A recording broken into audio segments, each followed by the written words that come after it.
আসসালামু আলাইকুম গাইস, আপনারা আশা করি ভালো আছেন। আজকে একটা বিষয় ক্লিয়ার করার ট্রাই করতেছি, সেটা হচ্ছে যারাই হচ্ছে এখন থেকে ইন্ডিয়াতে মেডিকেল ভিসা পারপাসে হচ্ছে যেতে চাচ্ছেন। দেখা গেছে যে আপনার পেশেন্টের একদম সিরিয়াস কন্ডিশন, হসপিটালাইজ করতেই হবে বা ইন্ডিয়াতে হচ্ছে ডাক্তার দেখাইতেই হবে। সেক্ষেত্রে আপনারা যে ইন্ডিয়ান যে কোনো একটা হসপিটালের বা ডক্টরের অ্যাপয়েন্টমেন্ট লেটার নিচ্ছেন, অথবা হচ্ছে যে কোনো একটা হসপিটাল থেকে ইনভাইটেশন লেটার নিচ্ছেন, আপনারা একটু সতর্ক হয়ে বসুন।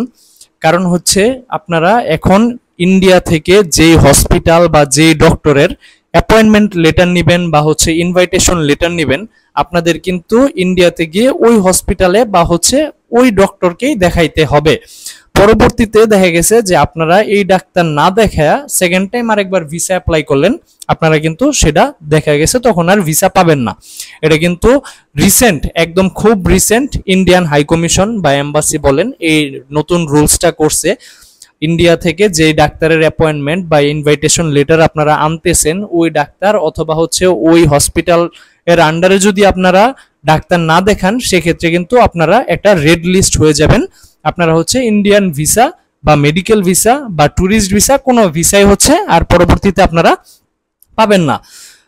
এর মূলত কারণ আসলে ফাইন্ড আউট যেটা করা গেছে সেটা হচ্ছে অনেক অল্প বয়স্ক, ঠিক আছে, যারা হচ্ছে দেখা গেছে যে পার্সন বাংলাদেশি পাসপোর্টধারী যারা হচ্ছে ইন্ডিয়াতে যেতে চাচ্ছে, ডাবল এন্ট্রি ভিসার কারণে দেখা গেছে ডাবল এন্ট্রি ভিসা না পাওয়ার কারণে এই মুহূর্তে দেখা গেছে অল্প বয়স থাকার কারণে তারা হচ্ছে কি করতেছে, বিভিন্ন রকমের বাংলাদেশের ফেক ডকুমেন্টস বানিয়ে, মেডিকেল রিপোর্ট প্রেসক্রিপশন বানিয়ে ইন্ডিয়া থেকে নামমাত্র যে কোনো একটা হসপিটাল অথবা হচ্ছে যে কোনো একটা ডাক্তারের অ্যাপয়েন্টমেন্ট লেটার অথবা ইনভাইটেশন লেটার নিয়ে এসে দেখা গেছে কোনো মতো ইন্ডিয়াতে যাচ্ছে, গিয়ে তারপরে কি করতেছে যে কোনো হসপিটালে মানে দেখানোর তো কোনো কথাই নেই, ওনারা ওনাদের কাজ শেষ করে আবার বাংলাদেশে চলে আসতেছে।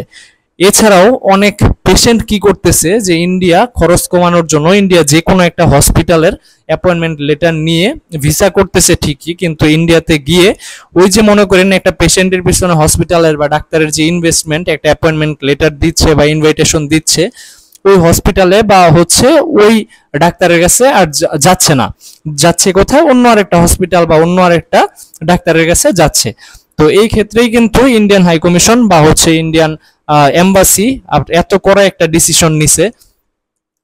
এছাড়াও দেখা গেছে যে পরবর্তীতে এরকম কিন্তু অনেকেই করছেন বা হচ্ছে এখনো পর্যন্ত করতেছে, যে যে কোনো একটা হসপিটাল থেকে অ্যাপয়েন্টমেন্ট লেটার বা হচ্ছে ইনভাইটেশন লেটার নিয়ে আসতেছে, নিয়ে কোনো রকম মেডিকেল ভিসা অ্যাটেন্ডেন্স ভিসা করে ইন্ডিয়াতে গিয়ে আরেকটা হসপিটালে দেখাচ্ছে। এটা আসলে করা যাবে না।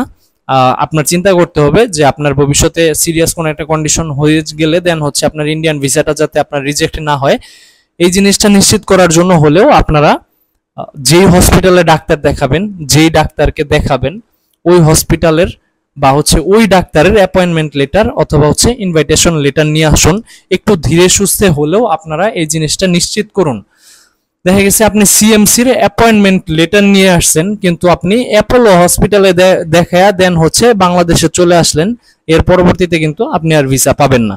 হতে পারে এরকম যে আপনি যে কোনো একটা ব্রাঞ্চ থেকে আনছেন, যেমন আপনি অ্যাপোলো কলকাতা ব্রাঞ্চ থেকে আপনি অ্যাপয়েন্টমেন্ট লেটার নিয়ে আসছেন, দেন দেখা গেছে যে আপনি মুম্বাই অথবা মনে করেন চেন্নাই যে কোনো একটা ব্রাঞ্চে দেখাইলেন, ওইটাতে কোনো সমস্যা নাই, আপনার হসপিটাল সেম থাকলেই হইলো। আপনার ব্রাঞ্চ, আপনার ডাক্তার, এই জিনিসটা যদি সেম নাও থাকে তারপরেও কোনো সমস্যা নাই, আপনার এইটাতে ভিসা না পাওয়ার ক্ষেত্রে কোনো কারণ নেই। কিন্তু যদি আপনার হসপিটালই টোটাল চেঞ্জ হয়ে যায়, যেমন আপনি মনে করেন সিএমসির অ্যাপয়েন্টমেন্ট লেটার আইনা ভিসা করছেন, আপনি গিয়ে দেখাইছেন হচ্ছে অ্যাপোলো হসপিটালে, বা হচ্ছে আপনি মনে করেন কলকাতার কোনো একটা হসপিটালের অ্যাপয়েন্টমেন্ট লেটার নিয়ে আসছেন, কিন্তু আপনি চেন্নাই সিএমসি ভেলোরে গিয়ে দেখাইছেন, আপনি দেখা গেছে যে হসপিটাল কার্যক্রম শেষ করে দেশে ঢুকে পড়লেন ঠিকঠাক মতোই, কিন্তু পরবর্তীতে আপনি আর ভিসা পাবেন না। তো এই জিনিসটা যারা করতেছেন আপনারা এখনই সতর্ক হয়ে যান, যারা হচ্ছে এই সাজেশনটা দিচ্ছেন অন্য আরেকজনকে, যে আপনি ইন্ডিয়ার যে কোনো একটা ডাক্তারের অ্যাপয়েন্টমেন্ট লেটার নিয়ে যে দেন খালি জাস্ট যান, গিয়ে আপনি আপনার ওই ডিপার্টমেন্ট অনুযায়ী হচ্ছে একটা বিশেষজ্ঞ ডাক্তার দেখান। এই সাজেশনটা প্লিজ আর কারোরে দিবেন না, কারণ এখন কিন্তু ইন্ডিয়ান হাই কমিশন খুবই কড়াকড়ি হয়ে গেছে।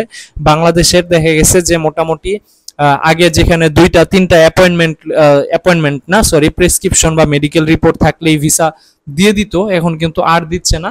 এখন আপনার মোটামুটি আপনার কি কি ডকুমেন্টস আছে, বাংলাদেশে আপনি কয় জায়গায় ডাক্তার দেখাইছেন, ইভেন আপনার ইন্ডিয়াতে গিয়ে ডাক্তার দেখানোর দরকার আদৌ আছে কিনা, এছাড়া হচ্ছে বাংলাদেশ থেকে আপনাকে ইন্ডিয়াতে রেকমেন্ড করছে কিনা, এই জিনিসগুলোর সকল ডকুমেন্টস কিন্তু ইন্ডিয়ান হাই কমিশন বা এম্বাসি একদম খুঁটিনাটি সবকিছু দেখে দেন হচ্ছে আপনার ভিসাটা অ্যাপ্রুভ করতেছে। হ্যাঁ, আপনাকে যেই ভিসা মেডিকেল ভিসা 3 দিনে 7 দিনে বেরিয়ে যেত, ওই মেডিকেল ভিসা এখন কিন্তু 20 দিন 25 দিন 30 দিন ইভেন 40 দিনও লাগতেছে। এরকম অনেক হইতেছে আমাদের ক্লায়েন্টের সাথে যে রুগী মারা যাচ্ছে ইন্ডিয়ান ভিসার অভাবে, মেডিকেল ভিসার অভাবে। আসলে মনে করেন ইন্ডিয়ান মেডিকেল ভিসাটা সবার জন্যই হচ্ছে জরুরি একটা জিনিস, যেহেতু পেশেন্ট ডাক্তার দেখাবে ইন্ডিয়াতে গিয়ে। তো অবশ্যই আমরা জানি যে কতটুকু গুরুত্ব সহকারে হচ্ছে এই জিনিসের কাজটা করতে হয়। আপনারা হচ্ছে বিন্দুমাত্র এই জিনিসটাতে অবহেলা করবেন না। একটা পেশেন্টের মেডিকেল ডকুমেন্টস আপনারা অ্যাপ্রোপ্রিয়েট রাখার ট্রাই করবেন। যেই অ্যাপয়েন্টমেন্ট এখন থেকেই হচ্ছে একটা ভালো অ্যাপয়েন্টমেন্ট লেটার, ভালো হসপিটালের একটা ভালো ডাক্তার দেখে দেন হচ্ছে আপনারা অ্যাপয়েন্টমেন্ট লেটার নিয়ে দেন হচ্ছে আপনারা আবেদন করেন, ইনশাল্লাহ আপনারা ভিসা পেয়ে যাবেন লিগ্যাল ওয়েতে। আপনারা ইন্ডিয়াতে গিয়ে ওই হসপিটাল ওই ডাক্তারকে দেখালে ইনশাল্লাহ পরবর্তীতেও আপনারা যখন হচ্ছে সেকেন্ড টাইম চেকআপের জন্য যাবেন আপনারা কিন্তু ভিসা মিস যাবে না ইনশাল্লাহ। এই জিনিসগুলো আপনারা একটু ট্রাই করেন যেন আপনাদের সকল ডকুমেন্টস লিগ্যাল থাকে, আপনাদের সকল ডকুমেন্টসের যেন ভ্যালু থাকে। আর অবশ্যই অবশ্যই বাংলাদেশে যথেষ্ট পরিমাণ হচ্ছে ডাক্তার দেখায় দেন হচ্ছে আপনারা ইন্ডিয়া যাওয়ার চিন্তা করেন, তাহলেই কিন্তু বেটার হয় বেশি।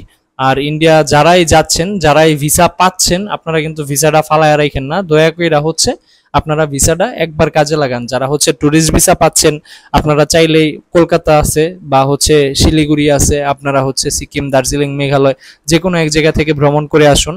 যারা হচ্ছে মেডিকেল ভিসা পাচ্ছেন আপনারা কিন্তু মেডিকেল ভিসা 3 মাসের ট্রিপল এন্ট্রি থাকে, আপনারা যে কোনো একবার যান, গিয়ে অ্যাটলিস্ট চেকআপের জন্য হলেও আপনারা ডাক্তারটা দেখে আসেন, যাতে করে আপনাদের পরবর্তীতে ভিসা পেতে সুবিধা হয়। আপনারা দেখা গেছে ভিসা ফালায় রাখলে ওই ভিসা দিয়ে পরবর্তীতে আপনারা যখন যাবেন ভিসাটা কিন্তু আপনারা পাওয়া খুব একটা সহজ হয় না।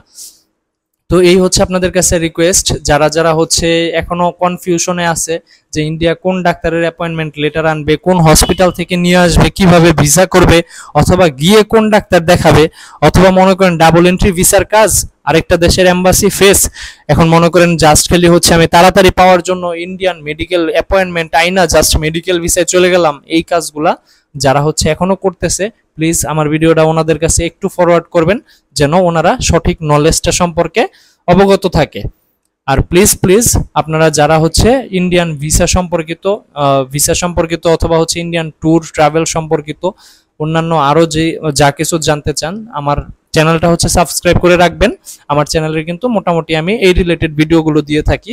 ইনশাল্লাহ আপনারা আমার এখানে এই যাবতীয় যা কিছু আছে এই সমস্যার সমাধানগুলো কিন্তু পেয়ে যাবেন। এছাড়াও হচ্ছে যাদের আপনাদের পার্সোনাল এক একজনের কিন্তু এক এক রকম সমস্যা থাকে, আপনারা কিন্তু নির্দ্বিধায় আমার পোস্টের নিচে বা ভিডিওর নিচে কমেন্ট করতে পারেন। আমি হচ্ছে ইনশাআল্লাহ ট্রাই করব হয়তোবা কমেন্টের রিপ্লাই দিতে, আর নয়তোবা হচ্ছে ভিডিও আকারে পাবলিশ করতে আপনাদের সমস্যার সকল সমাধান। দেখা হবে পরবর্তী কোনো ভিডিওতে, সে পর্যন্ত ভালো থাকবেন, সুস্থ থাকবেন, আল্লাহ হাফেজ।